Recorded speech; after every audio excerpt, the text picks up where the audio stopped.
Let's go. Small changes that are underlined in this. Welcome to the Zoning Board of Appeals meeting. Please silence all cell phones and note that this meeting is being taped by FCTV.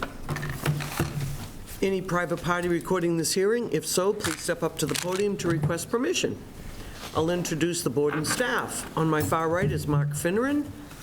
Next in is Scott Peterson. To my close right is Frank Duffy, the clerk. My name's Suzanne Murphy, the chair. To my left is James Morse, the vice chair. And then we have Tony Pertucci, an associate, and Nick Haney, also an associate. Then we have Noreen Stockman, the zoning administrator, and Ashley DeMello, office assistant. The Zoning Board of Appeals is charged with applying the state zoning statutes as well as the town zoning bylaws and reviewing and voting on each application. All decisions are made through the public hearing process. Our goal is to hear testimony from the applicants and the public and to allow a full and fair decision of the project prior to the closing of the hearing and reaching a decision. Number one, to begin each hearing, the clerk will read the public announcement for the hearing and read pertinent information from the file. 2, the applicant or the applicant's representative will then have 15 minutes to make a presentation. Time may be extended by a vote of the board. 3, the board will then question the applicant. 4, next, the public will be invited to comment. Comment should be limited to 2 minutes and be strictly related to the proposal. All members of the public wishing to speak should wait to be recognized by the chair and should come to the podium. Please state your name and address for the record. Please speak into the microphone. It will amplify your voice and record audio for FCTV viewers. And right now, we also have a time where people if you want to make a public comment, you're welcome to come up to the podium just on anything that's not on our agenda for the evening. Anybody wish to come up? And that's all we have. So tonight on the agenda, we have 2 40Bs. We have one open one, which is 419 McCoy Highway, and a closed one with a decision, 17 Walker. I would like to ask the applicant, would you like to take out of order? Do you want to do 419 first or proceed as on the agenda? No. Keep it? I was going to suggest 419 just to get the open one out and then go that way, but it's up to you. Keep it as is. Okay. So our first up, we have 17 Walker. How will we read tonight? It's a little shorter. Here's the real one. And do you want to do, let's share it better if you don't mind, unless you want to do it. I don't mind reading. Okay, you did a great job, so. But if you do get, we have water here, we have backups, we have other humans that are willing to help. So let's just dig into this, I guess. It's case 055-24, 17 Walker. Madam Chairman, I would suggest that unless other members of the board have issue, that the procedural history, letters, information, emails from the applicant and representative, referrals from town departments and plans submitted by the applicant and applicant's representative not be reviewed line by line like we do with the findings and Yes. so on, that just the board may take a moment just to review to make sure there's no corrections or additions that have not been caught to date.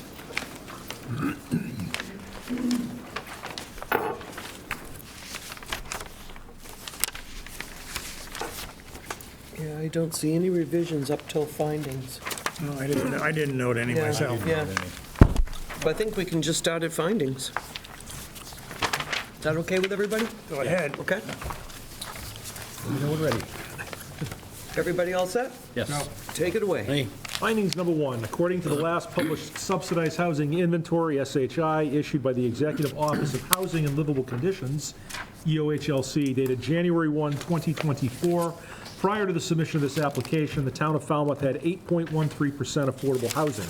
The town currently has an approved housing production plan, however, as of the filing, did not currently satisfy any of the statutory or regulatory exemption thresholds outlined in Mass General Law, Chapter 40B, and 780 CMR 56.00. 2, the Town of Falmouth, Massachusetts Housing Production Plan, HPP, report dated March 24, 2024, identifies a goal to add 80 new SHI-eligible affording housing units in a given calendar year or 400 units over the next 5 years. The HPP referenced the substantial gap between the cost of housing and what residents can afford and documented a specific need for appropriately sized rental units for smaller households. 3, the applicant has met the requirements to file a comprehensive permit. The applicant has 1, control of the land, recorded deed dated August 30th, 2022. 2, the project has been issued a project eligibility letter under the Local Initiative Program, LIP, from the Executive Office of Housing and Livable Communities, EOHLC, dated May 14, 2024. And 3, the applicant proposes to create a limited dividend organizations per a regulatory agreement with the EOHLC.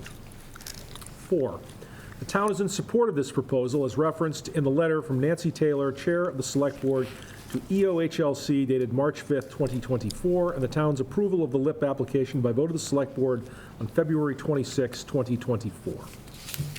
5, subject site, 17 Walker Street, the premises, comprises 5,295 square feet of area and is situated in the Business 1, B1 zoning district with a sliver of the southerly corner of the parcel that is sited in the single residence C zoning district. There is no specified minimum lot area requirements for the B1 zone. The premises is bounded by a public rights-of-way on 3 sides, Walker Street to the east, Chancery Lane to the south, and Glenwood Avenue to the west. The premises has approximately 62.46 feet of street frontage on Walker Street and approximately 88.81 feet of street frontage on Chancery Lane and approximately 42.07 feet of street frontage on Glenwood Avenue. There's no minimum street frontage requirement for the lots in the B1 zoning district. Premises is in close proximity to commercial area of Main Street, which includes businesses plus multifamily residential apartments located on Main Street and Chancery Lane, and single-family dwellings along Walker Street to the south. 6, the premises is located in Flood Zone X and the Downtown Historic District and Inventory Area. The premises is on the Mixed Residential Commercial Overlay District, and the Windborne Debris Overlay is also on Town Sewer. Excuse me. 7, the premises is within walking distance of retail stores and services, restaurants, post office, public library, town hall services, schools, Surf Drive Beach, and accessible to public transportation on Main Street. The location is pedestrian-friendly, reducing the need for personal vehicles. 8, the premises contains an existing single-family commercially used building circa 1935 proposed to be demolished. 9, the proposed redevelopment of the premises will comprise a single 37-foot-tall, 3-story apartment building designed to include a total of 11 rental apartment units, including 2 studio units, 5 single-bedroom units, and 4 two-bedroom units. The height limit per the bylaw is 35 feet. The minor increase in height is not expected to be visually discernible and allows for a design more in keeping with the neighborhood building style in the historic district. A waiver has been requested for the height. Zoning bylaw, section 240-11.5A, also limits the maximum number of stories to 2.5 stories. The proposed building comprises 3 stories, with a parking proposed on the first story. A waiver of these provisions of the zoning bylaw is requested. 10, the gross square footage of the building will be 12,856 plus square feet. The residential units are planned to comprise between 550 and 906 square feet of each area. 11, the 3 units will be offered to those with income at 80% of the area median income, AMI or less. 1 unit will be offered to those with an income at 100% of the AMI or less, and 7 units will be market rate units. The affordable units have been identified as number 101, 203, 204, and 303. The applicant is required to restrict 3 units to be affordable and is offered to restrict an additional unit at tiered affordability. As a rental development, all units will count towards the town's subsidized housing inventory with the EOHLC. These units also fulfill an identified need in the town's housing production plan for restricted affordable rental units. A waiver has been requested to exceed the allowed density of 6 units per acre in the B1 zoning district. 12, the town engineering department has issued a referral requesting the Zoning Board of Appeals engage a peer engineer to review the proposal due to the town's capacity to review private developments.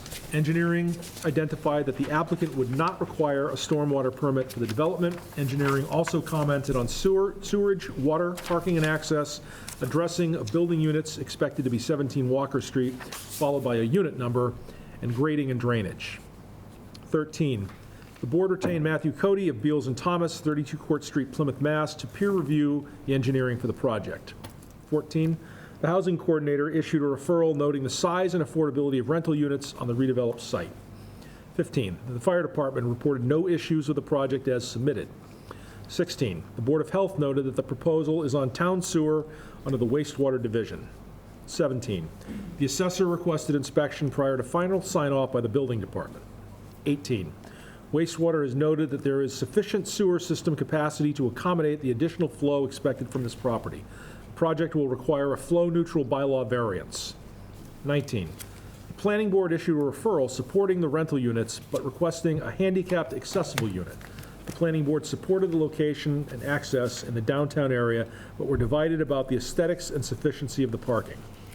20, the historical commission expressed concern about the originally proposed design, scale, and materials. The commission also recommended that lighting not exceed 3,000 Kelvin.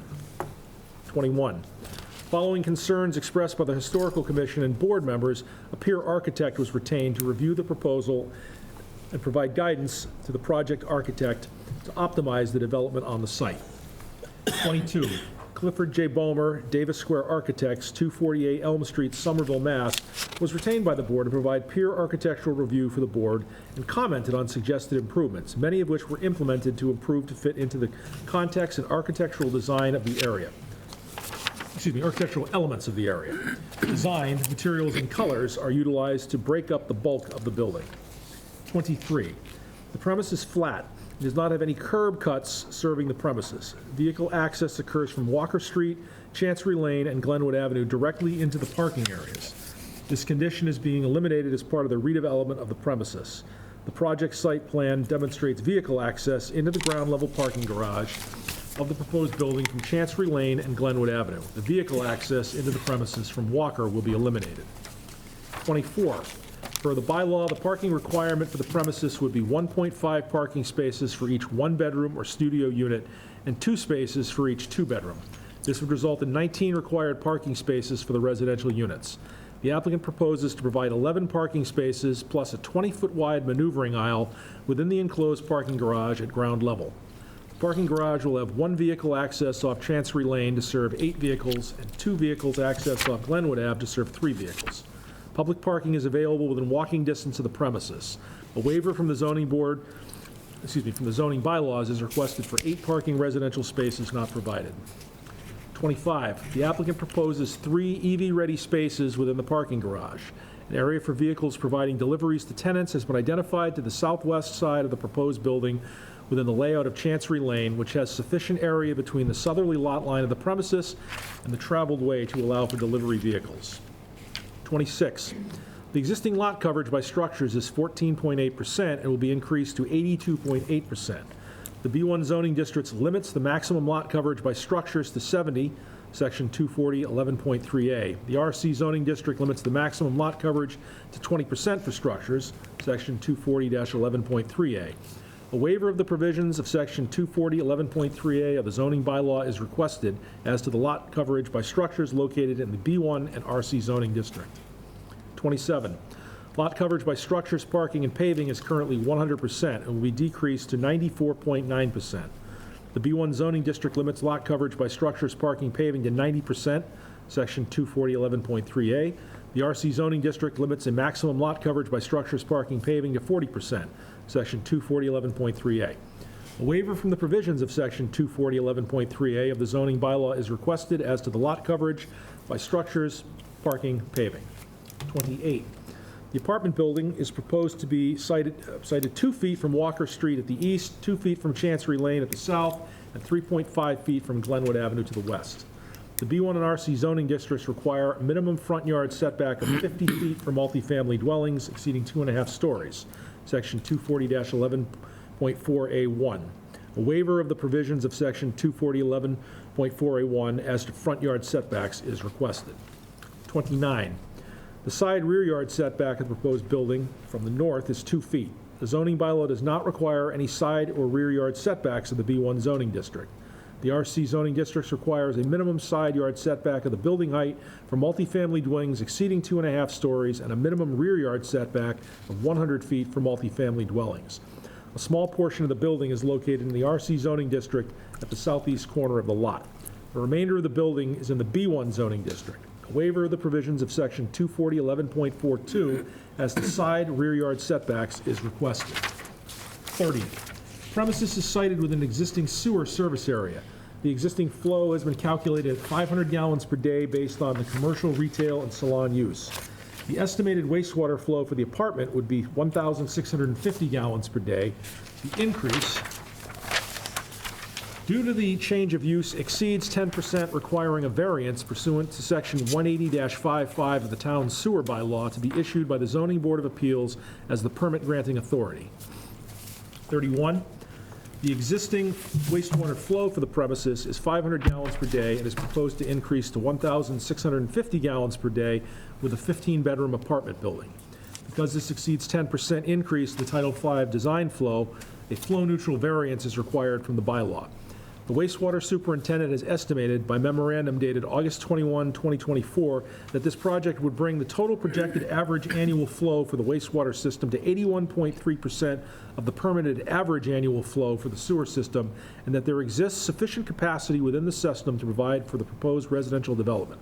The Zoning Board of Appeals finds the approval of the variance necessary for the development and supported by the wastewater superintendent. 32, the premises is sited within a historic district. Historic District Bylaw, Chapter 36, Code of Falmouth, Section 36.6 requires a Historical Commission certificate of appropriateness for demolition of the existing building, new construction, and site development. The existing building is not listed on the town's list of significant historic buildings. The board engaged a peer architect to recommend project improvements reflective of Historical Commission's concerns. The Zoning Board of Appeals finds the approval of the certificates of appropriateness for the demolition, new construction, and site redevelopment falls within the scope of a comprehensive permit. The applicant intends to add a clock to the Main Street tower facade. 33, the applicant has submitted a list of waivers requested for this development. Section 240.11.2B, minimum lot widths. Section 240.11.3A, maximum lot coverage by structures, pavement, and parking. Section 240.11.3A, maximum lot coverage by structures. Section 240.11.5A, maximum building height. Section 240.11.5A, maximum building stories. Section 240.11.4A1, front yard setback. Section 240.11.4A2, side and rear yard setbacks. Section 240.14.1.E, minimum parking requirements. Section 246.2A and 246.6B, multifamily units and density. Section 240.12.2B, site plan review. Section 240.14.1H, off-street loading. Section 240.14.1G1, parking area requirements. Section 240.14.3, landscaping requirements. Sewer bylaw, Code of Falmouth, Chapter 180, Section 180-55, Historic District Bylaw, Code of Falmouth, Chapter 36, Section 36-6. Fine job. Anybody have any additions to findings? Noreen? Apologies, but I think 30 and 31 are pretty duplicative, and I think we can actually just get rid of 30 because it's all contained within 31. So if nobody is opposed, I will just renumber the last couple Renumber, and get okay. rid of 30. Okay. I just have a comment. Go ahead. It's referred in 19 and 24. The planning board pointed out their problem with the sufficiency of the parking, and then it's enumerated in 24. The 19 spaces are required, and we ceded to their request for 11 spaces, and I just think it's be prudent for members of this board to keep an eye on downtown and watch, because if we're not at saturation for parking prior to this, we certainly are after this. But anyway, it's just a comment, nothing more, but I think it's valid. Yes, it is. I wanted to put mail in here, somewhere that the applicant needs to, contact the U.S. Postal Service. That would be under conditions, not in findings, right? So I don't think we need to put anything about mail in You findings. could, I think they identified that mail delivery would be within a vestibule area with their In entry. findings? So it's not added in here, but we certainly can. I think we just stick it and do it in conditions, I think. Yeah. You agree, Frank? Yes. Yeah. Just a question on that. I know engineering numbers the buildings, but they don't have anything to do with numbering individual units, do they? Yeah, that was read in here. Yes, they want to Yeah. have a uniform consistency with the way addresses are posted and unit numbers, so that emergency vehicles, et cetera, can figure out where Figure it everybody out. is, so Okay, sorry, I must have missed it, but. oversight. So should we vote on findings? Want to vote on findings now or do it later? Why don't we do the votes all at the end after? Okay. Okay. Let's move along. Conditions, general, G1. The construction shall be substantially as shown on the plan submitted to and reviewed by the board listed below though subject to additional conditions separately delineated. Existing site plan, existing conditions plan, sheet 1 of 3 dated May 15, 2024. Site plan, proposed building, sheet 2 of 3 dated May 15, 2024, with a final revision date of 10-2224. Standard details, sheet 3 of 3 dated May 15, 2024, prepared for 17 Walker Street LLC, 17 Walker Street, Falmouth, Mass., as drawn by Falmouth Engineering, Inc., 17 Academy Lane, Suite 200, Falmouth, Mass. Plans are stamped and signed by Michael J. Purcelli, P.E., Gary S. Labrie, P.L.S. Cover sheet A-000 dated July 22nd, 2024, existing site conditions plan, sheet C1 dated July 25, 2023, architectural site plan, sheet A-020 dated October 28, 2024, area plans, sheet A-021 dated October 28, 2024, first floor plan, sheet A-100, October 28, 2024. Second floor plan, sheet A-101, dated October 28, 2024. Third floor plan, sheet A-102, dated October 28, 2024. Roof plan, sheet A-103, dated October 28, 2024. Glenwood Road and Chancery Lane elevations, sheet A-300, dated October 28, 2024. Walker Street and side elevation, sheet A-301, date October 28, 2024. Proposed perspective, sheet AV-1, dated October 28, 2024. Walker Street and side elevation, sheet A-301, dated October 28, 2024. Proposed rendering from Walker Street, sheet AV-3, dated September 11, muscle memory, September 11, 2024. Additional perspectives, sheet AV-2, dated October 28, 2024. Proposed rendering from Main Street, sheet AV-4, dated September 11, 2024. Proposed aerial view, sheet AV-5, dated September 11, 2024. Photometric plan, sheet RAV-1, dated October 14, 2024. Prepared for Walker Street multifamily, 17 Walker Street, Falmouth, Mass., as drawn by KDI Architects, 17 Ivalou Street, Suite 400, Somerville, Massachusetts. Plans are stamped and signed by Evan Stellman, R.A. Lighting layout, version B, dated 10/14/2024, as drawn by RAB, 408 West 14th Street, New York, New York, prepared for 17 Walker Street, 40B, Falmouth, Mass. Pollard Electrical Sales, Inc., 551 Mid-Atlantic Drive, West Deptford, New Jersey, final. And lighting cut sheets, sheet RAB2, with final revisions date of 10/28/2024, prepared for Walker Street multifamily, 17 Walker Street, Falmouth, Mass., as drawn by KDI Architects, 17 Ivalou Street, Suite 400, Somerville, Mass. Plans are stamped and signed by Evan Stellman, R.A. Topographic site plan, sheet 1 of 2 and sheet 2 of 2, dated October 25th, 2024, prepared for 17 Walker Street, as drawn by VTP Associates, Inc., 132 Adams Street, Suite 3, Newton, Mass., stamped and signed by Joseph R. Porter, PLS, and Mark Basio, PE. Plan of the vehicle movement, Glenwood Avenue access, prepared by Falmouth Engineering, Inc., 17 Academy Lane, Suite 200, Falmouth, Mass., dated 10/24/2024. Do we want to? I think we're going to do it all at the end. If you have a hold, we can do it that way? Yeah, we hold if there's a Yeah. change. Yep. You okay to keep going? No, it's fine. G2, the 3 units, including one one-bedroom unit, one two-bedroom unit, and one studio unit, shall remain affordable rental units in perpetuity to households earning no more than 80% of the area median income, AMI, for Barnstable County, And one studio unit shall remain affordable rental unit in perpetuity to households earning no more than 100% AMI for Barnstable County. 11 rental units shall remain eligible for inclusion on the town's subsidized housing inventory per the requirements of the State Executive Office of Housing and Livable Communities, EOHLC.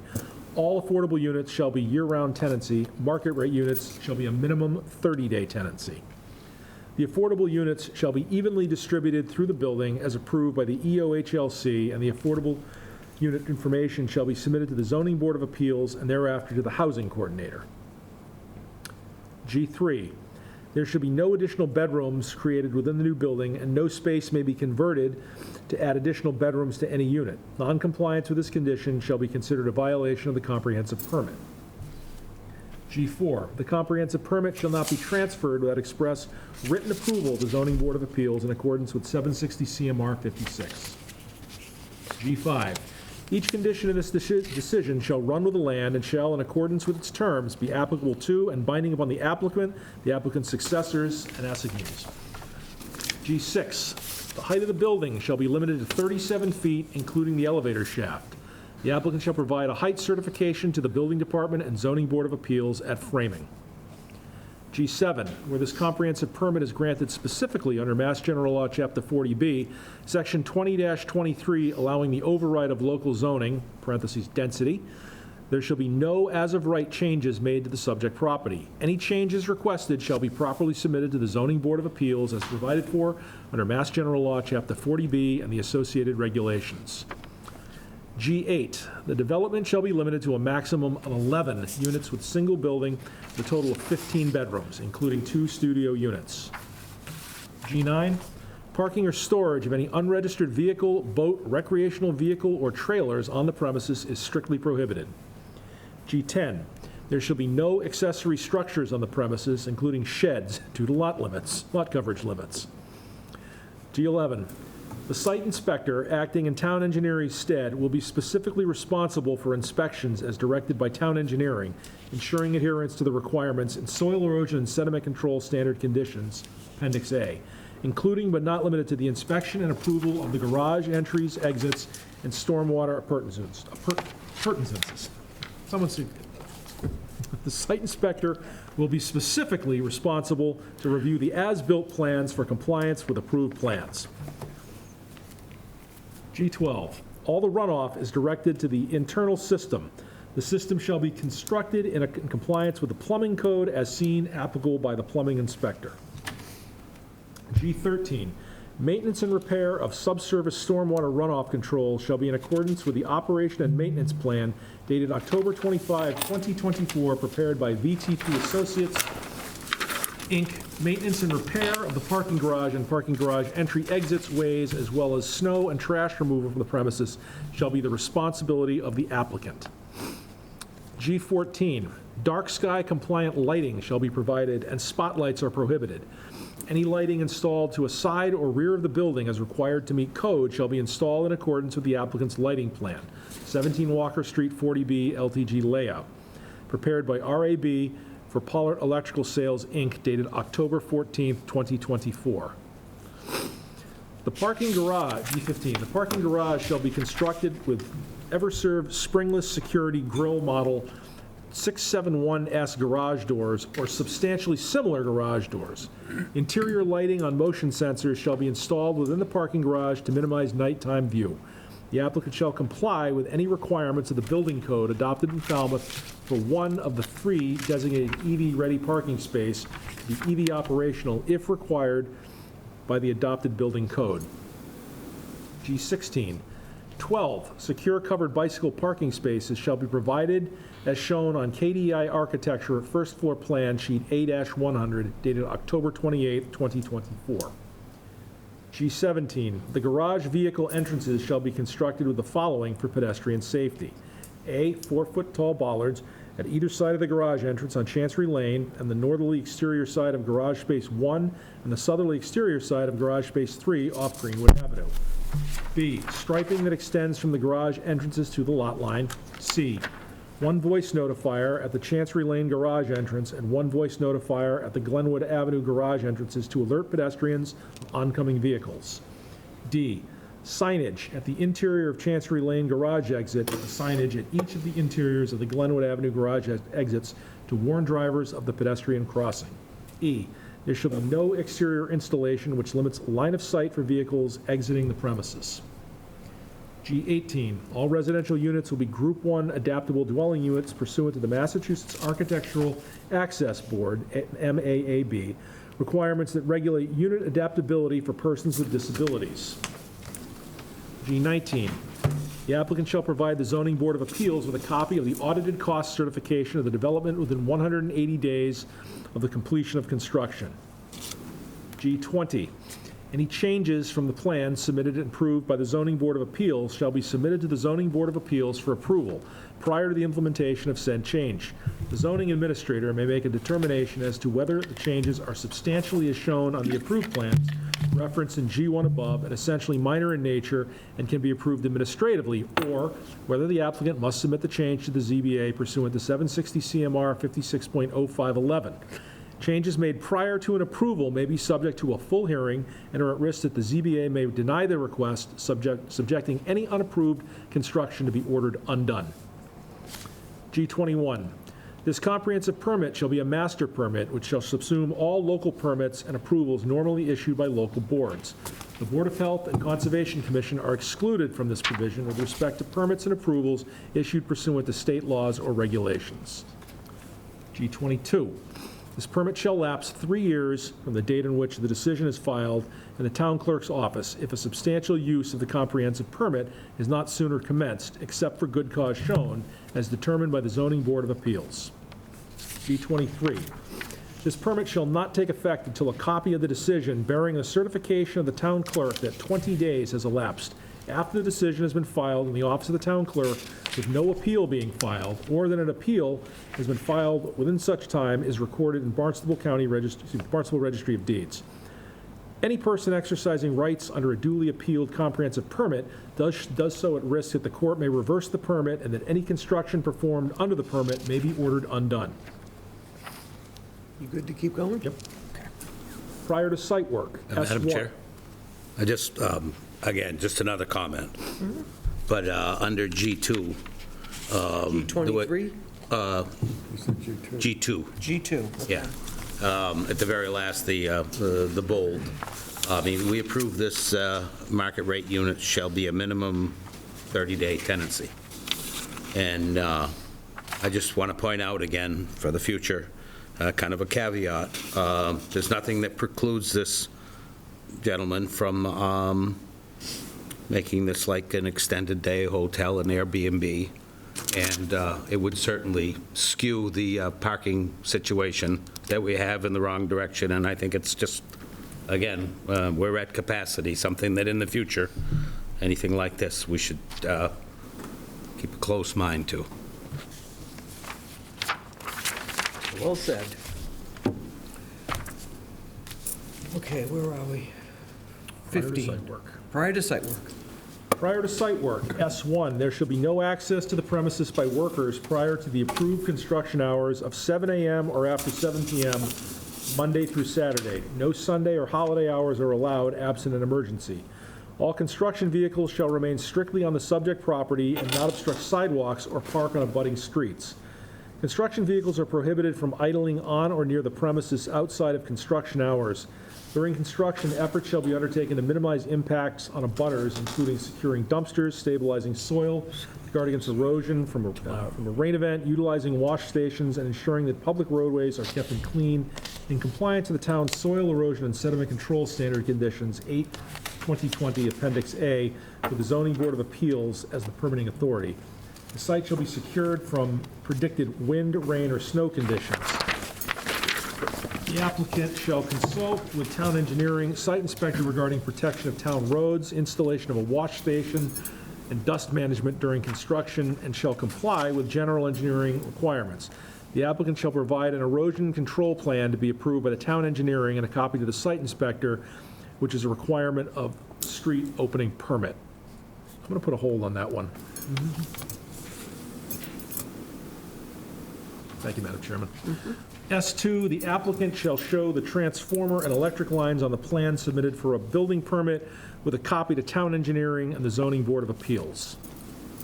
S3, the applicant shall provide to the police, building department, engineering, and ZBA the name, phone number, and email address of a project contact individual for the duration of the construction process to ensure that any questions or concerns, including those of abutters and residents, are timely managed. S4, the applicant shall meet with the Falmouth Police Department to determine when or if police details would be required. All police details required by the Falmouth Police Department or per the applicant's own choice shall be paid for by the applicant. S5, at the applicant's expense, a site inspector will be designated by the town for this project to act instead of town engineering from the firms that have been pre-vetted by the town. The site inspector will perform or oversee inspection site work under this permit or other construction-related services required, including compliance to the town's soil erosion and sediment control standard conditions, Appendix A, and report directly to the town's engineering department with a copy to the Zoning Board of Appeals. The applicant shall establish a 53G account prior to the pre-construction meeting through the Zoning Board of Appeals for the site inspector. The applicant shall obtain any required street permits for driveway construction, abandonment, utility work, or other right-of-way work. Town engineering shall inspect right-of-way work. S6, prior to starting work under the comprehensive permit, the applicant, general contractor, and any necessary subcontractors, and the designated inspection engineer shall hold a pre-construction meeting with the building commissioner, representative of the Department of Public Works, Engineering Division, zoning administrator, water superintendent, Board of Health agent, wastewater superintendent, Falmouth Fire, and Falmouth Police to review soil erosion and sediment controls, inspection requirements, and procedures, review of conditions, construction, traffic management, general project schedule, building permit submission requirements, street opening permit requirements, work hours, and any other pertinent information. S7, construction shall be in accordance with all requirements of town engineering, including the town's 2020 soil erosion and settlement control standard conditions. Appendix A, the applicant shall request inspections in writing at least 24 hours in advance to the site inspector or town department. Reinspection fees shall be per Section 3055 to the town and negotiated with the site inspector contract. No construction shall commence until inspections for the below items have been approved. Copy of inspections to town engineering. A, the required erosion and settlement controls are installed and approved. B, stabilized construction entrance and wash station is installed and approved. C, stormwater and infiltration areas are protected and the protection means are approved. And D, the limit of work is demarcated in the field and approved. S8, the town is specifically not waiving fees associated with demolition or construction, including but not limited to the water line, water tapping sleeve and valve, water meters, sewer privilege fee, sewer connection and services and engineering, right-of-way work, and building department fees. Permit applications and plans for the water and sewer service shall be submitted to the Department of Public Works Water Superintendent and Wastewater Superintendent. Any required utility easements shall be in a form and manner as prescribed by the town. S9, the applicant shall show the location of water and sewer line components and service on building and permit plans. Plans shall state all standards, policies, construction practices, or rules and regulations of the Falmouth Water and Sewer Department shall be adhered to throughout the duration of the project. The sewer lateral shall be videoed and determine the condition, and the applicant shall comply with related town requirements. S10, prior to the installation of any stormwater leaching facilities, the site inspector shall observe the bottom of the excavation, and the applicant's engineer shall verify that the elevation is a minimum of 2 feet above estimated seasonal high groundwater. We have a hold, so it's- We do have a hold. We do. It was. So I know that's a standard condition. The question I've got for you, Madam Chairman, to the board is, construction vehicles on property, this is a very tiny lot. I would suggest that we give some wiggle room just to say that if they need to park things off premises, they just work it out with the police chief. Didn't we have that in another section? This one just says it needs to be on site, and I don't think that's possible in this lot. Yeah. At 100% coverage. Right, For about a week, once it's torn down. right. So let's reword it. so what do we want to change then? We got to reword it properly. All construction vehicles shall remain strictly on the subject property and not obstruct sidewalks or parks or abutting streets. Unless permitted by the police department to do so. Unless authorized by the police department. Is that Yeah. supposed to be or abutting streets or on abutting, park on abutting streets unless authorized by the police department? That sounds good. I think the intent is there to Yeah. not disrupt the neighborhood, but we need to give a little wiggle room so they can Yeah. get their jobs done, because they're not going to keep stuff on lot. Everyone's okay with that? Yeah, yep. So we're on to Prior to building permit? B, yes. Prior to building permit. B1, the water superintendent and the wastewater superintendent are required to sign off on the application in addition to other town departments with jurisdiction prior to the issuance of any building permit. B2, the applicant shall provide the ZBA proof of the creation of a limited dividend organization in accordance with 760 CMR 56.04 to restrict profits.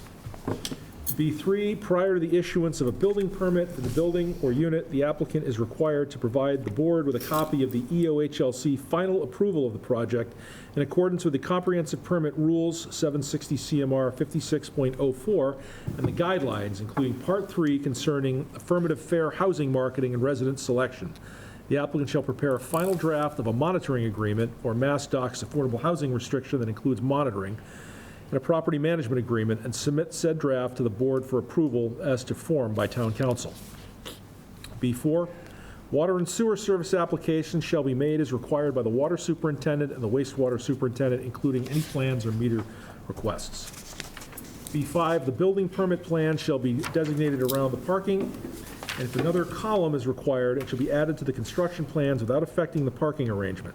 The building commissioner shall verify that the provision of parking for 11 vehicles is maintained. Can I have a quick question on that? Are they going to be numbered, the parking spaces, with each apartment?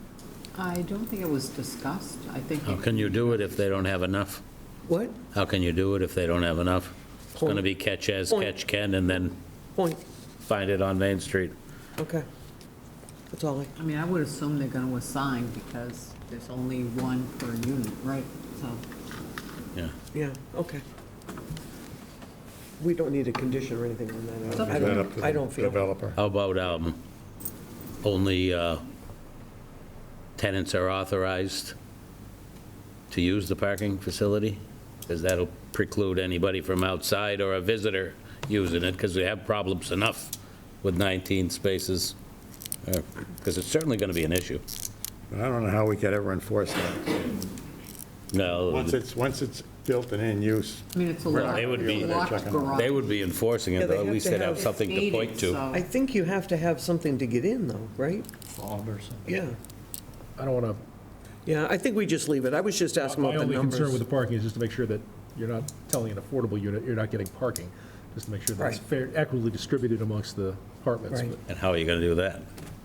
Well, I just say that you condition saying you can't say that the affordable units can't have a parking spot. Well, that would give them an unfair advantage, because there's only 11 serving 19. True. Let's not get lost in the minutia. Yeah, so we'll just leave this. Right? That was B6 then? But, I mean, just one more, but at least if it did become an issue, somebody using the parking space that wasn't a tenant, they'd have something to point to. Most of the private garages usually have, they're numbered and then usually assigned, and Yeah, but we can't, that's not possible here. So, yes, I it mean. is. There Yeah. can be one space per unit. Apartment 1, apartment 2, that's, Oh, that's in the two-bedroom, okay, yeah, Yeah. sorry. I think it's fine the way it is myself. I was just asking about numbers. You all- Is everybody, you all set? Yeah. Okay, go ahead. Glad I don't live there. B6, the building permit plans shall show all exterior doors of the proposed building to open entirely on the site and not into the public right-of-way. B7, the applicant shall have the surveyor pin the building corners and limit of work along the property line prior to construction due to the close proximity to lot lines. Prior to occupancy permit, 01, The building address and unit numbers shall be posted by the applicant in accordance with Section 99-1, affixing of legible numbers required as formally assigned by the town engineering with the building permit application and approved by the fire prevention inspector prior to the issuance of occupancy permits. Hold, is that what you think I can put in the mail, in this section?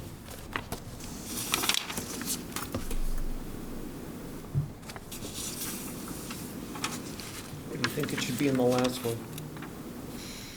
There are postal regulations about that. I don't know that we have to. You don't think it has to be a, Post office has regulations about how mail gets delivered. I think we leave the we post just leave it office out? figure it out. We've done it on other ones, that's why. I know, but they're outside, inside, these are all going to be inside. Okay. All right, we'll just forget it then.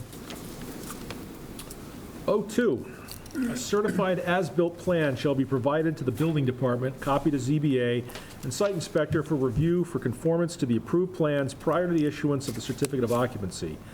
The as-built, should that be A-built plans? Yeah, The I wrote as-built- that on yeah. mine.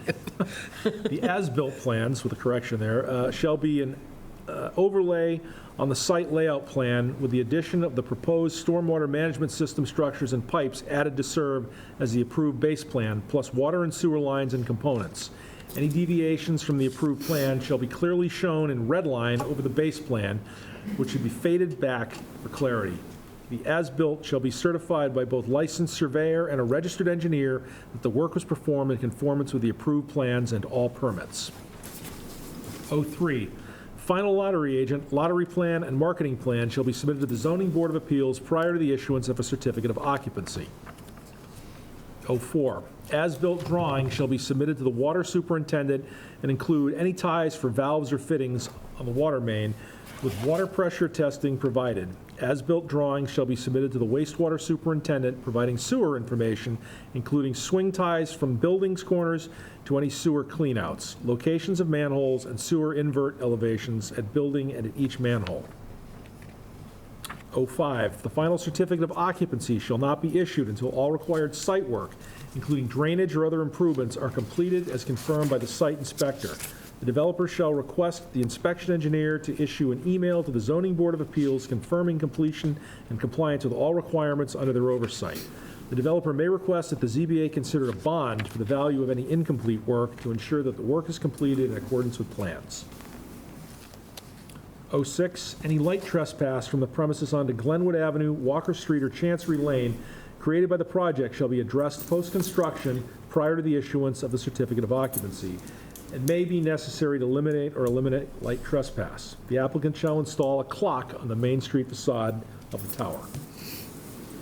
07, to the extent permitted by law and the subsidizing agency, EOHLC, preference for the rental of 70% of the affordable units in the initial lottery shall be given to A, persons or families who are Falmouth residents, and/or B, the parents of children in Falmouth schools, and C, employees of the town of Falmouth or those employed within the town of Falmouth. The local preference shall be implemented by a lottery agent approved by the Zoning Board of Appeals. Prior to conducting the lottery agent shall submit a final lottery plan to the Zoning Board of Appeals and Housing Coordinator for its approval. All costs associated with the lottery and monitoring shall be exclusively borne by the applicant. 08, prior to the issuance of a certificate of occupancy, the applicant shall A, submit a final executed copy of the property management agreement to include installation, operation, and maintenance of common facilities. B, submit a final executed copy of the monitoring service agreement. Report to the monitoring agent shall be provided after initial rental of all units, then annually thereafter to the Zoning Board of Appeals and Housing Coordinator. 09, the applicant shall invite the assessor to view the premises. Do we want to say when? This is all, Okay. no, Prior to occupancy? Fair enough. That's the section that's prior to occupancy. Yeah. 010, any damage to Walker Street, Chancery Lane, or Oakwood Avenue during the construction process shall be repaired under the direction of and compliant with town standards under a street permit if required at the expense of the applicant. Yeah, not Oakwood. Oakwood's sorry. another section of oh, yeah. town.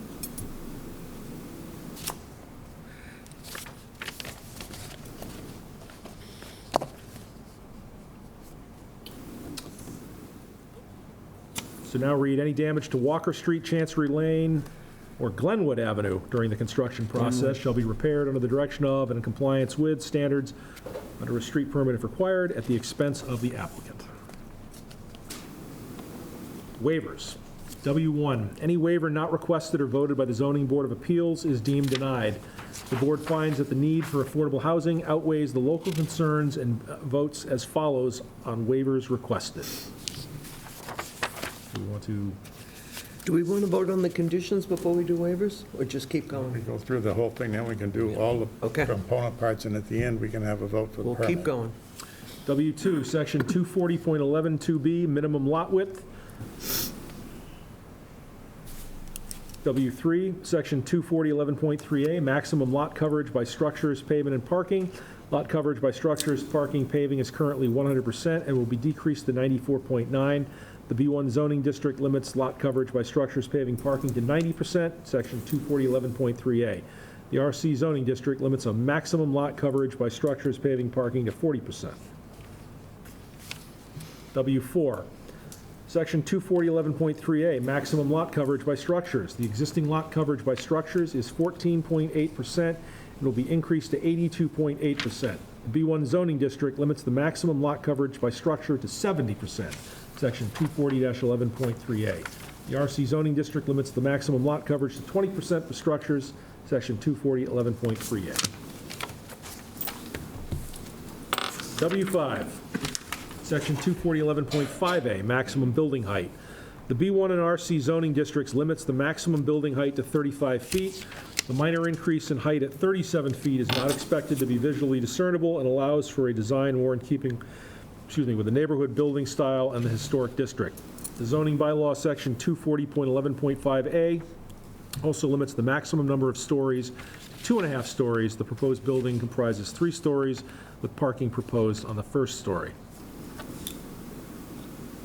W6, 240.11.5A, maximum building stories. W7, Section 240.11.4A, 1, front yard setback. The apartment building is proposed to be sited 2 feet from Walker Street to the east and 2 feet from Chancery Lane to the south and 3.5 feet from Glenwood Avenue to the west. The B1 and RC zoning districts require a minimum front yard setback of 50 feet for multifamily dwellings exceeding 2.5 stories. W8, Section 240.11.4A2, side and rear yard setbacks. The side/rear yard setback of the proposed building from the north is 2 feet.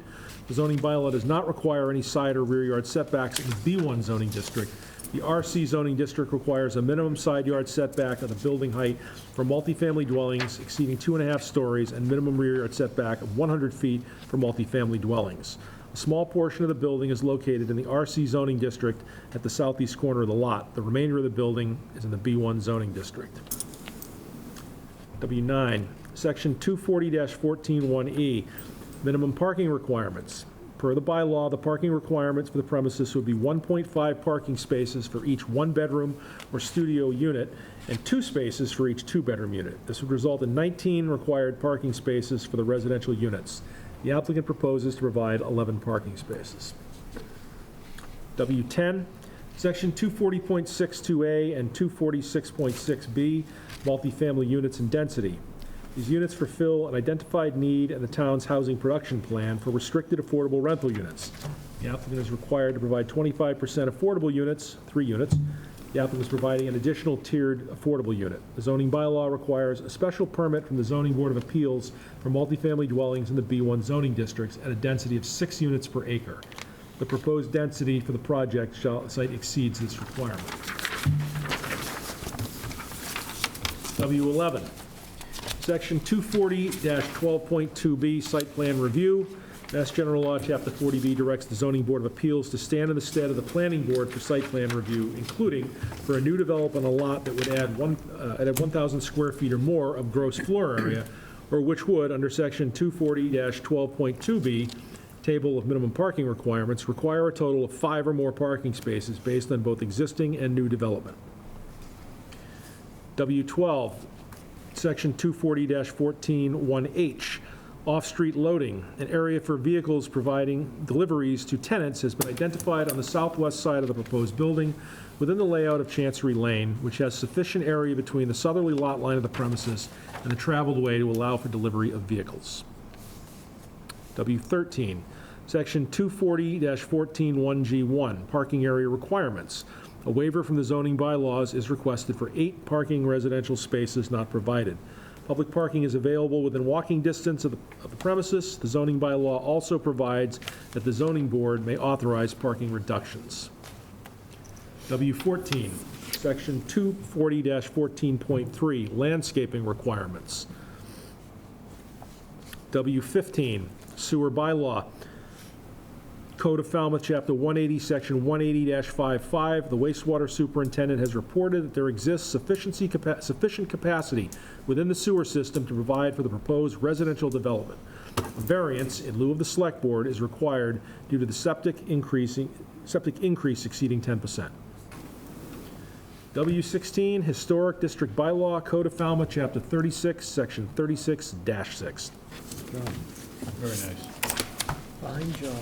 Very proud of you. Motions to approve the sections. That would be great. Madam Chair, I make a motion to approve the findings as presented in this draft with the notation that finding number 30 has been deleted and the subsequent findings have been renumbered accordingly. Second. Any discussion? All those in favor? Aye. Opposed? None. Madam Chair, I make the motion to approve the general conditions G1 through G23? G23 with the notation that there is a revision to G12. Second. I think we can just say any amendments, maybe. Well, there's only one, so it Okay. just... That was seconded by Mark. Oh, you seconded? Oh, okay. Any further discussion? All those in favor? Aye. Opposed? None?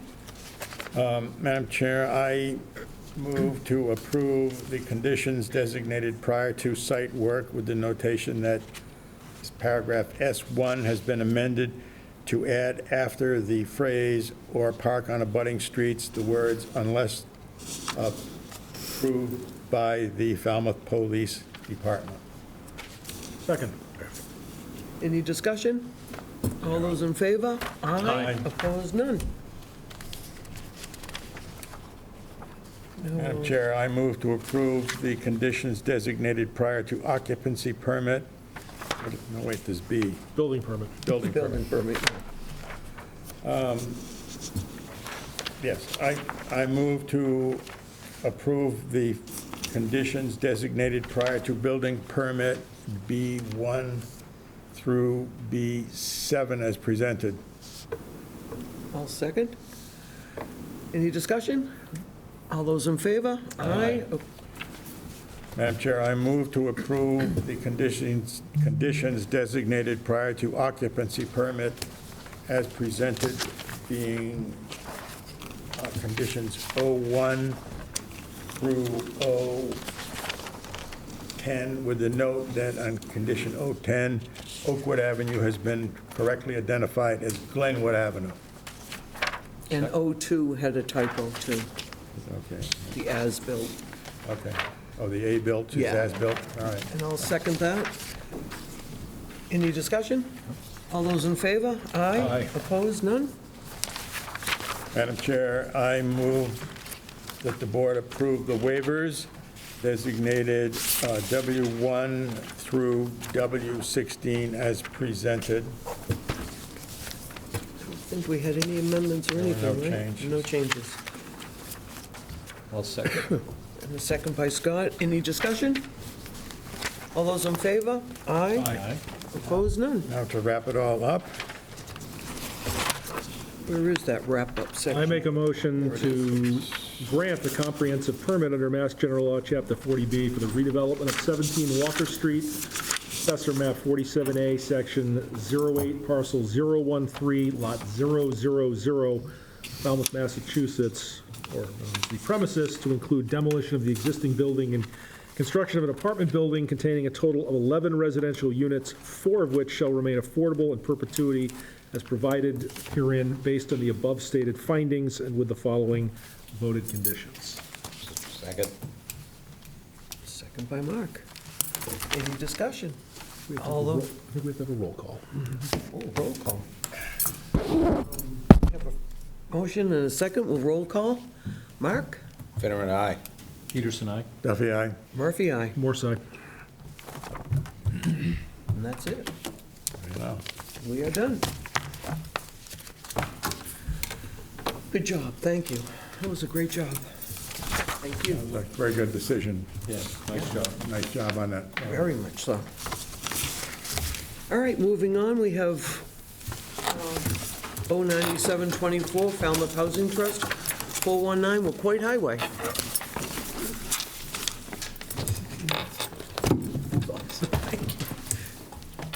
Yes, dessert.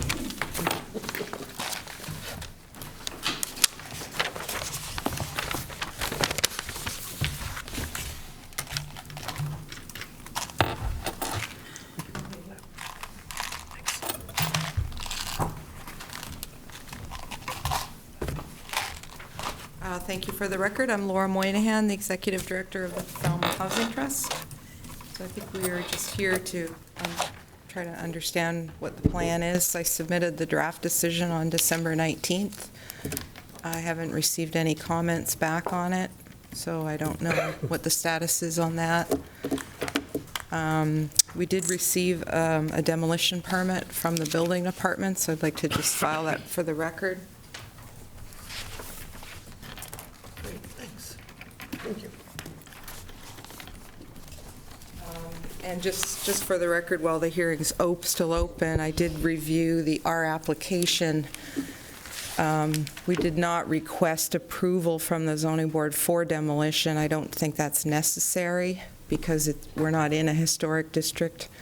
So there is no issue with any other local board having to approve demolition other than the building department. So in the draft decision that I submitted, I did put in the grant of relief that the board grants approval for demolition and construction, but that I think is actually my error because I don't think the board needs to approve the demolition. So I just want to put that on the record, depending on what your plan is tonight, if you're going to go ahead with the vote on this decision. I don't know. I haven't heard anything, so I don't know what the status is. Be helpful to know. I think the plan is to close tonight. Do you have any questions, Mark? Yeah, what about the Department of Public Works letter or whatever? It's a driveway or a It's a road. driveway as opposed to a road, which will mean no plowing and no trash removal. I think it could be an affordable housing. I'm concerned that people are going to have to pay for plowing and trash removal, and is there any potential for seeing all the land that is there, is there any potential this could be worked out in some fashion? Well, I think the engineering did say that the town would plow the subdivision road and that there would be trash pickup. They said they would not plow the driveway. No, it's Going considered a serving. driveway. Pardon me? So that they consider it a driveway. They're kind of putting their foot down on these things, the way I understood it. Yeah. That if And I- they aren't going to plow, and they aren't going to remove trash. Well, I have it right in the referral. I can gather that for you. It was right in the referral that they would be Can we read plowing. what it says rather than discuss it? Do you Sure. have it? Yeah. So I think just to update the board, there has been a recent interest, given sort of a long history within the town of issues regarding snow plowing and trash pickup. We received a late email today, basically that the director of the DPW was effectively suggesting that he was identifying this development as essentially being a driveway and felt that there wasn't sufficient space for plowing and trash. So my recommendation is, assuming that we can't get this resolved now would be to leave the hearing open, where we would review our draft at the next meeting, but that it will give the applicant an opportunity to discuss with the engineering department how they may be able to modify so that, if, you know, their desire and their goal is to have trash and pickup and plowing, that they may be able to work that out. The applicant was forwarded that email. correct? Yes. I think that's a really fair outcome. I mean, we'll have to hear from Attorney Moynihan, but that seems to be fair. Because to Mark's point, we don't want to try and box the Saddle. applicant in. This is all affordable units, too. Yeah. So it's- Yeah. Right, and I think the other part of the problem, not to speak or not for any particular party or department, is when people fill out referrals, they do the best they can, and if that information or determination is later overridden by someone else, it creates a problem, right? So I think rather than getting caught in the middle of this and misstating something and then finding out that we're promising that we're going to have snow plowing and trash pickup, I'd rather just suggest that the record remain open just to resolve that. And especially with when you consider the amount of excess land there is here, it may be that they could easily work something out DPW. with the DPW and engineering. You know, I know there's an issue with accepting all these private roads, and, you know, the wait is decades almost. You know, at some, maybe, you know, they're putting their foot down here or whatever, but I would think that with the amount of land there, that something could be done, and that we should give them every opportunity to do so. The DPW has specifically said that part of the problem that they run into is if there are vehicles that are parked on the quote road or main part of the way, that the recycled vehicles can't get in to pick up barrels, so they can't leave them either. And then if they can't have sufficient turning radius for a plow, that creates a problem too. So they're just trying to find a way to navigate this, and they haven't finished a formal paper yet, but that's where they're heading to. So right now, they've kind of asked to work with us to make these determinations. And what exaggerates this problem is the size of the plow that services Route 28, East Falmouth Highway. It's not one of the smaller ones. But like I said, I'm sure with the amount of land here and the rest of it going into conservation, there must be some way that it can be worked out, or at least I would hope so. Well, actually, they don't really have a lot of land where they need to accommodate these things, because it abuts the neighboring property, and then there's a lot at the end. Yeah, but they could loop right back out again. So could I just make a couple of comments? Sure. First of all, it would have been courteous to have let me know that this was an issue. We were here December 5th. It's been 5 weeks. It only became an issue this afternoon.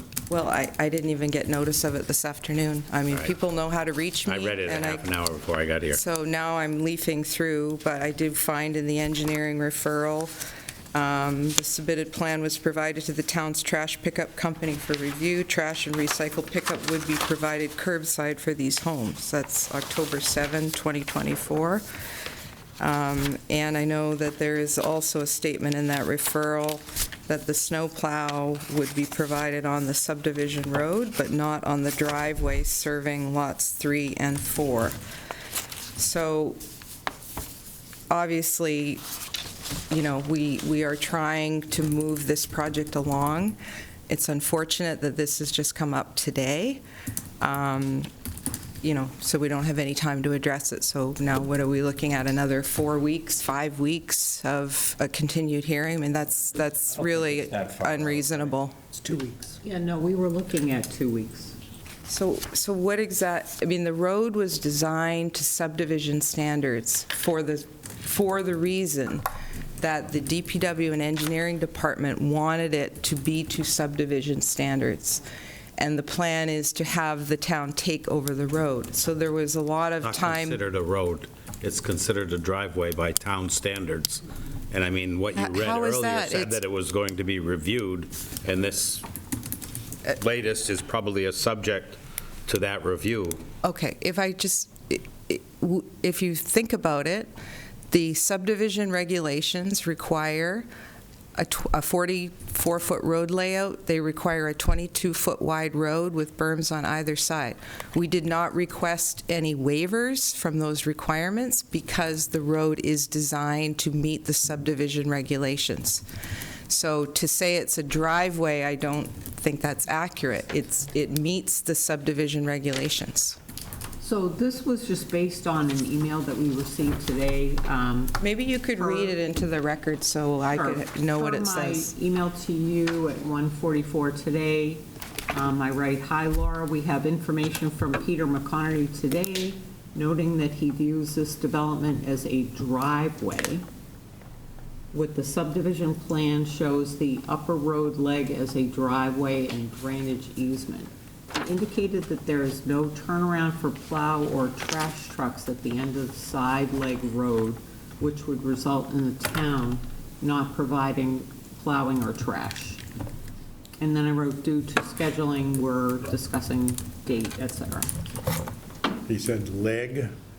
Is that the bump, the Should be one that legs. goes off at the right angle? Driveway leg. And there are turnarounds shown on the plans, which were approved by the engineering department. Are you talking about the Merrill plan? Are you Yes. talking about this plan here? Yes. There are gravel turnaround areas shown on the plan that Scott approved and had actually asked through this process that those turnarounds be provided, be moved out of the road, into the road layout, et cetera. So we can certainly check back with the DPW and ask them if, I'm just telling you what I received today. This really isn't our purview either. I just want to make sure that we're correctly reflecting what the town, their intent is to do or not. And if I misstate and I type in the decision that the town's doing trash and snowplow and they're not, or, we just need to resolve this matter. Yeah, we have to have alignment with the department head, to your point. We can't supersede. We have to be aligned with what everybody wants here. So I think it's unfortunate, to your point, that we're hearing it at a late hour. After but- 5 weeks? It's ridiculous. We're in a housing crisis, and we've been sitting on this approval and this hearing for 5 weeks, since December 5th, and we get this in the afternoon of tonight's hearing? We've had like 4 days off this year. It's not like we're not overloaded. I'm not talking about the board. I'm talking about why this came in this afternoon, and we didn't have any opportunity to deal with this before tonight. Madam It's Chair, been in What are the... the consequences, just to the, if I may, to the applicant? I mean, isn't this better just, I agree, this last-minute stuff is terrible, I understand that. But what are the consequences that you're going to suffer if we just go ahead and, even though we know what they're going to do, isn't it better just to work it out with them, take another couple of weeks to work it out? Every week that goes by, every month that goes by, the construction costs go up. The interest rates are fluctuating all over the place. You have contractors lined up and ready to go. It's just more delay, and it's more expensive. This project already has a fundraising budget of $500,000, over $500,000. So it's a cost issue. It's also an issue of the longer this process takes, the longer you're going to have families in those homes who may have the decision to leave the community. So, we have families leaving all the time because they cannot buy a house here. The median home price is now $800,000, and it requires an annual income of over $200,000 to buy a home. Our families are leaving, so the longer this process takes, those are the risks. So you're willing to accept the consequences of what that the engineering department is issuing that it'll be a driveway, not a roadway, you'll not get trash pickup. I think this is No. confusing, because if you look at the plan, it's got a driveway on that side, but it does say that the street it's a road. So I think that what they're talking about, is this what you're talking about, Laura, that part right It's there? talking about that driveway leg. talking about the driveway, not Which the we've road. acknowledged already, which is what Scott Schulter provided us and said that there wouldn't be any services on that driveway leg. It would be considered a driveway. Oh, that. But the road itself is a subdivision road. It's designed to subdivision standards. But if you look at this Merrill diagram, you can see that at least the fire truck, anyway, is driving all over people's grass and lawn. I guess that's acceptable in an emergency, but on a weekly basis, and with a snowplow that has the opportunity to get stuck and screw up everything else in the neighborhood and the region, area, it's, I don't know, it's out of our, It says, the memo says, views this development as a driveway. It doesn't say a piece of the road. So I think you got to clear it up with them. So, But this email's separate. so there's a 44-foot wide road layout. Yes. Okay? And if you look at the plan, not the fire truck turning plan, but the actual site plan, there are turnaround areas provided both off the subdivision road at the south, and there's also a turnaround area provided off of the driveway. And it was reviewed and approved for trash pickup.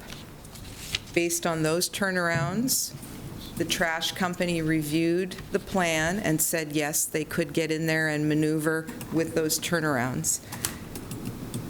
The leg of the road that extends to service lots 2, 3, and 4, the narrow lots, is a driveway. We know that. So it doesn't meet subdivision standards. That's why we requested waivers on that portion of the driveway. And we've acknowledged that there would not be any snow plowing by the town. So how this does not comply with subdivision standards to be a town road, I have no idea. Planning board's looked at it, the engineers have looked at it and said it meets standards, and we haven't requested any waivers. There's nothing to waive, because the minimum width is 22 feet, and we've met that, and that's how we've designed it. So Why can't we just, I'm sorry, Madam Chair, why can't we just close this and let the applicant deal with the consequence? I'm not disagreeing with the applicant in any way, and just let the applicant deal with it after the fact. Is that a problem? well, it is for the tenants, who may be saddled with paying for excess for the rest of their, Where's the trash get picked up? On Route 28, or are they entering the roadway? they're coming into the development. That's why he has indicated that he reviewed it with the trash company, and they approved the plan. So we're not really talking about trash, we're talking about snow plowing, all right? And I have no idea why. I think what Mr. McConery is talking about is the driveway leg, as you mentioned, Mr. Duffy, and that doesn't meet subdivision standards, so the town would not plow that, which we've acknowledged and we're fine with. It's a driveway. So, you know, I would say this has to be worked out before the decision is voted. Obviously, you know. Yeah, no, I know. we're only talking 2 weeks. I mean, we're not in any position to override anything that the Director of Public Works says. I mean, he's in charge of engineering, he's in charge of all the I trash just don't pickup. understand why we don't get called when this stuff comes up. You know, it's obviously important enough that why the staff will not call and say, hey, there's an issue here. It could have taken 5 minutes to work this out So you're talking about with the Peter. engineering staff? Anybody. Well, they're the Why we're ones not that- notified. They're the ones that did it, not us.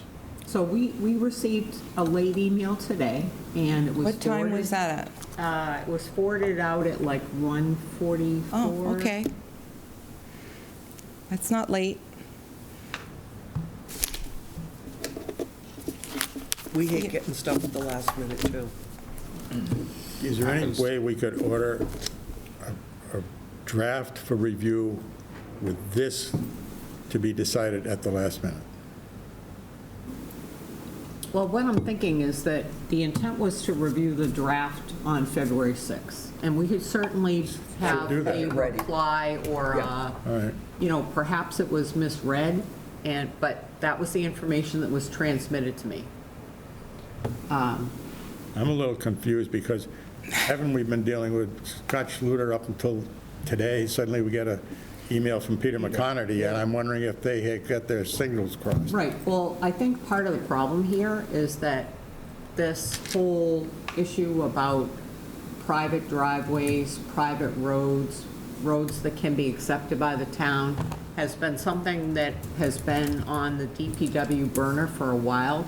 And there was actually a meeting about a week-ish ago, a week or two ago, that I was not able to be present for, but there were a bunch of town staff that were getting together and talking about these details. And what was expressed to me was that there are circumstances where the towns had trouble accessing people's recycle because there are vehicles parked in the road. And so the recycle vehicle can't pick up the recycle.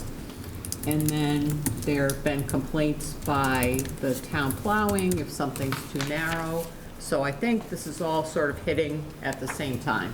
And I suspect what happened here was that maybe the DPW director looked at this at the 11th hour and saw something differently. I didn't have a chance to talk to him. In something that you read to us, Laura said to be submitted for review or something. It didn't sound definite to me anyway. I mean, Here it is. The submitted plan was provided to the town's trash pickup company for review. Trash and recycle pickup would be provided curbside for these homes, with pickup along the west side of the proposed road layout. that doesn't say they approved it. It says, it describes what they submitted. The English in that Trash and certainly recycle doesn't say that pickup it would was... be provided. That means they're providing it. Yeah. Trash and recycle pickup would be What provided. was the first part? It was submitted for review, and then it's describing what they submitted. It doesn't say that the thing was approved. Trash and recycle pickup would be provided. Would be. Right. Yeah. But it Would was be. submitted for review in the beginning, or whatever. It's not a definite... I think we can get this clarified hopefully pretty quickly. You know, just like I say, it came in this afternoon. So we could potentially, though, have a draft decision on the 6th. Yeah. Get it all cleared up on that day. Yes, A draft approval, yes. yes. Yeah. And we, And then you can It's a just, good project. And then I we'll think have, we're all- we'll have that we're figured all out by then, and aligned. we can do it all in one Well, night. I won't be here on the 6th, so somebody else will have to, you know. I don't think, if this is an open issue, then I don't think you can close the hearing, because the applicant will need to have an opportunity to deal with it, Absolutely. with But I could the close it on the DPW. 6th, right? And then we can't And close vote it. on the do 6th. it all in Close one. it tonight. If you wanted to close it tonight, I'd vote against it. No, we should leave it open, I think, so you can, I don't think we but I have a think we can choice. bang it all out on the 6th. I do. It's not a big deal. but I have we faith in us. We don't have enough information to understand exactly what's going on. And we're certainly not in the place to know what Peter's thinking, and he runs the show. I'm just at a loss as to why, after 5 weeks, this comes up at 1:30 in the afternoon, and we aren't even given the opportunity to talk to the man before 6 o'clock. I mean, that's just not acceptable. You know, I'm She emailed sorry. Right I away. forwarded the email as soon as Yeah. I got it. Yeah. And at the same time that it was sent to the board. Not everybody, I know, it did not. but that's the best we can do. I checked Yeah, my I email understand. at 6 o'clock, or 5:30. I did not see an email. All right, it was sent So, at but 1:44. What I'm saying is that, you know, if you don't get a response and it's important enough, then you have to pick up the phone, you know? I mean, that's what we have to do here. Now we're, I don't know, I'm just at a loss as to why these things happen this way. Well, So- I guess we can't rewrite history. How do we move forward? Is it February 6th? February 6th, That we 2 would weeks. review Yeah. a draft We approval? can close the hearing, do the draft, and vote. I don't know what else we can do. Okay, well, I think that's best case scenario. the Falmouth Housing Trust needs to move ahead with the demolition, so you have the demolition permit on file. Just want to let you know that they may decide to go ahead and do that before February 6th. Bother me. Yeah. Obviously, they understand that's at their own risk, but I just want to put the board on notice that we do have the demolition permit, that the comprehensive permit would not be approving the demolition because it doesn't need to. So, do Okay. you want to say something? So we're You got to moving come up to the podium. forward. Are we okay with February 6th? Yeah. I won't be here, so you don't have to, Karen. Hi, Karen Bissonette, former executive director, now chief development officer, and I'm the one that's raising all that money, in addition to the money that the town has given us through the Falmouth Affordable Housing Fund, which is about $750,000. As Laura mentioned, I need to raise over $500,000 from private philanthropy for this project. So I just want you to be aware, there are members of this community that are probably watching tonight, and how important this is to get this going, right? I was at something yesterday that the president of Cape Cod 5 was telling us that the median income in Falmouth is just under $90,000, and the gap for someone to be able to afford a house is like $130,000. So that's why we are really pushing, and we may seem irritated because we are irritated because we want to do this for it. It's not like we're making money on it. It's not like other 40Bs that people are making 6 and 7 figures. We make zero, right? So We don't make anything either. I understand that. It's directed at us. I understand that. And so we will be on the phone with Peter McConaughey tomorrow. I have a feeling he was confused between a driveway and a road, because we're at great expense are we building this road. If we could have built a driveway, we would have liked that, because it would have saved us a lot of money. So this is a road. I will be here on the 6th, and hopefully we can get this all taken care of. Okay. Thank you for your help. Then. Great, thank you. So we've got a motion? Yeah, Yes, I made you a made a motion? Yes. I'll Second. second it. You second it? Mark, motion, second. Attorney Moynihan, have anything else? Do you have anything else? No, thank you. Thank you. We have a motion and a second. Any further discussion? All those in favor of continuing to February 6th? Aye. Opposed? None. All right, so moving on. Minutes Next and meeting. and zoning administrator updates Next week. for discussion Saturday. Saturday at 9? Can't wait. Can't have any discussion, though. No. Okay, I have a, Can't discuss. say something. Go ahead, Frank. Next week, we're having a review or to vote on that monopole tower at St. Elizabeth Seton. I'm a member of that parish, so I will recuse myself, so you will need somebody else to act as clerk. If I'm a member of that parish as well. God bless you. Well, yes, thank you. I need it. Thank you very much. I don't see, Vote if to be you're a member of honest, the parish? I don't see that that's a condition to recuse. That would be like, I shop at Stop and Shop, and I can't, It's a little bit more than that, Mark. well, Yes. Well, I just want to know if I have to, if Mr. Duffy is recused. I have decided that I am going to. You make your own decision, and if you want to consult with town council, go ahead. Thank you. I will clerk that. Okay. Got it. Any other discussion? Board updates? can you juggle, too? Badly. Board updates, we're warm close, Saturday. Future agenda You item. might want to just briefly just remind what's permissible for questions. We're not at the project, but generally on a site visit. Yes, Noreen sent us an email today kind of outlining that. But isn't this a posted meeting? It Yes, it is. But It is. the state is very specific about what happens and does not happen in a sidewalk. So what I would explain to people. Is that written is down that- somewhere? Pardon? Is that written down somewhere? Probably. Probably. Well, it should be provided with that. You know, mean, if we it don't goes have- askew, We don't have specific town of Falmouth guidelines. They could be established if you folks are interested. But just the intent is that everything happen in the public venue, right? So if you go on a site walk and you're looking at something, and you're talking about something, the abutters will not necessarily hear that, because the abutters may or may not be present. So what they expect is for people to go to the site walk, look around, ask where something is, and then come back and at the next meeting, discuss what you saw, what your thoughts were, et cetera, so that the abutters can understand your thinking and that they can ask questions or whatever else.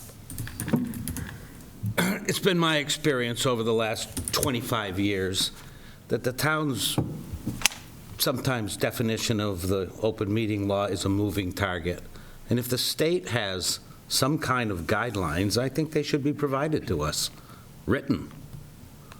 Because as my understanding, this is a posted open meeting. But butters No. have no right to be there, that if they can't, it is a posted meeting, but it's not one open to the general public.